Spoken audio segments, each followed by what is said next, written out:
question to the Syracuse football team. Now, I know we're preseason ranked 22nd. I know we were under a lot of pressure here, especially because Clemson is on the horizon.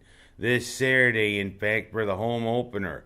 I know it's homecoming. I know we retired Tim Green's jersey. I know it's a sellout. So I just want to know one thing, Syracuse, after Saturday. Have you lost your mind? What in the hell were you guys thinking down there in College Park, Maryland? I mean, it seems as though you just decided not to focus on the task at hand, which is playing an old rival of ours, per se, the Terrapins. You know, you go down there, and I mean, everybody's saying, ranked 22nd, yeah, we're going to beat them. But you forgot one thing. You forgot we had to play them. At least that's what it looked like. Yeah, Mike Locksley, who's another coach of somewhat ill repute, is now the coach from Maryland. But the thing is, you gotta wonder, were they looking ahead, or did they just decide to take the game off? Or did they just decide to play with themselves? A whole bunch of factors. Yeah, no fundamentals, horrendous tackling, horrendous pass coverage, horrendous everything on defense. What an embarrassment you were to the Syracuse Nation, and also, I mean, all the alumni and everybody. And what an embarrassment to the Cuse. You were just looking ahead. You didn't focus on the task at hand. And what did Maryland and Mike Locksley do? Ring up 63 points on us. Well, the one thing is, Locksley was the offensive coordinator for Alabama, but in his previous head coaching stint at New Mexico, he was awful, and let's just say he did a few things of ill repute there at New Mexico. And guess who New Mexico goes to play this week? They go up to Notre Dame, because everybody thought Bob Davie, who's the coach at New Mexico and was the coach at Notre Dame, was going to be there. But he's got a medical condition, won't be able to make it. But I digress. I'm talking about the abomination that happened in College Park, Maryland. And let's hope that abomination was an aberration and not a harbinger of things to come on this season. 'Cause it's big time coming this Saturday night at 7:30. Yeah, Clemson comes into the Loud House for the first game of the home season for the Orange. The first of 3 straight at home. And let's hope we're not looking ahead to, say, Western Michigan or Holy Cross. We got the big bad boys of Clemson here, and you know what we need to do? Focus, Syracuse. Focus! But I mean, from a team that didn't focus to a team that did focus.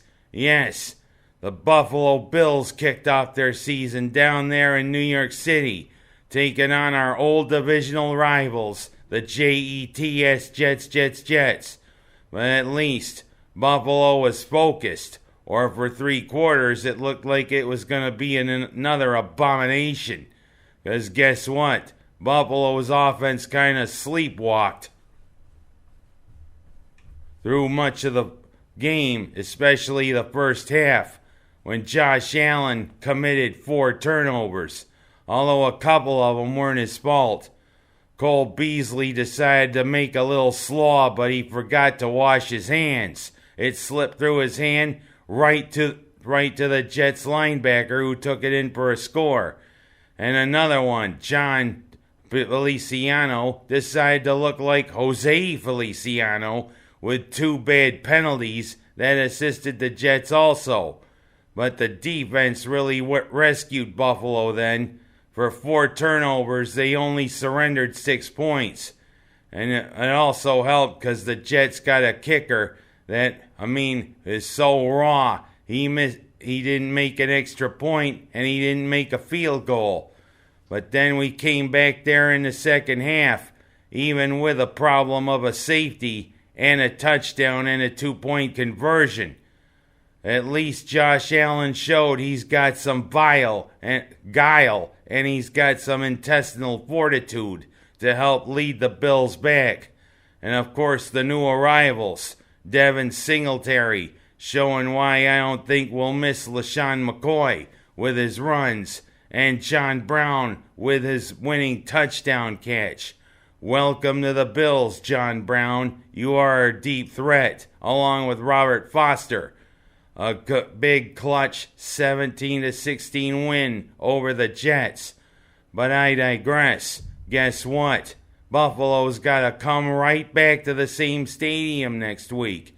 Yeah, the schedule makers put the Jets at opening week. But now we go back because the Giants, who also use the stadium, are there, and guess who Buffalo plays? The Giants. And the thing is, the Giants' secondary is very suspect, and Eli Manning, at 38, still can be a competitive quarterback, but it looks as though he's starting to go into the twilight of his career right now. The Giants might be ripe for the picking, but I digress. Let's not get ahead of ourselves like, say, Syracuse. Now I'm going to go talking from them to talking about what seems to be the football's big soap opera now. That's right. It seems as though every generation has got to have a diva at wide receiver. Heck, 10 years ago it was Terrell Owens and all his antics. Now it's Antonio Brown, who kind of anticked his way out of Pittsburgh right to Oakland. But then the soap opera really started, especially with cryogenic treatments that went awry and resulted in frostbitten feet. And then all of these things between him, Coach John Gruden, and GM Mike Mayock. Thing is, you don't want to tick off John Gruden and Mike Mayock. Gruden is Chucky. And the thing is, Chucky was a killer doll, but John Gruden is not a killer. But Mike Mayock is one who knows what he's talking about, even when he was an analyst for NBC and for the NFL Network. Mayock knows what he can do as GM, and you know what? After all of this, Antonio Brown, but guess where he went to? He's now a New England Patriot. Oh, good Lord. You know what?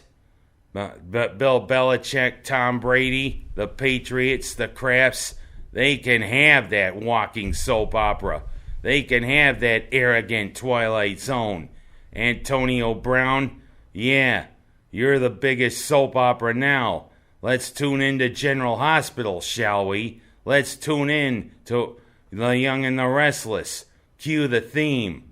Nah. There's no Nadia Comaneci coming in after you play the theme, although that was played when she did gymnastics. Let's bring in Antonio Brown to do some tumbling. Well, there always has to be a soap opera. We got one. And I am going to quickly just say something about high school football. You know, Minders and Waterloo were about 7 miles apart last week. Minders took on Avon. Waterloo took on Caledonia Mumford. Those are big rivals 7 miles apart there in Livingston County. But the thing is, we find, though they grow those farm boys big out there in Livingston County. That's why they have such great rivalries. Avon, Caledonia Mumford, Leroy, and others. And Avon showed why they're a powerful team. They planted Minders. And also Caledonia Mumford showed how good they can be. 25-0 over Waterloo. And of course this new federation schedule continues. Minders goes down into Wyoming County, down into the Oatka Valley to play Letchworth Warsaw. But Waterloo gets their home opener because the boys from Dansville come all the way up from southern Livingston County up to play Waterloo. Will this federation scheduling work? We'll see. And last but not least, I am going to talk about another thing I noticed, another misstep by Cuomo. It just seems as though the thing between him and the Seneca Nation is going to the state thruway.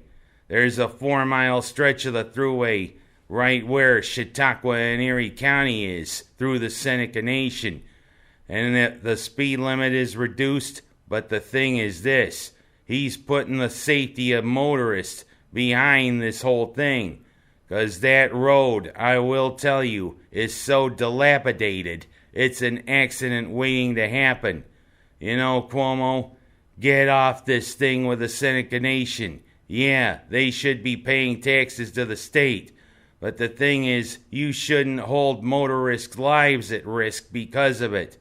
Get off your duff and fix that section of the Thruway before somebody gets hurt. And that's all I'm going to talk about this week. Come on, Orange, get off your duff and let's take down the Tigers.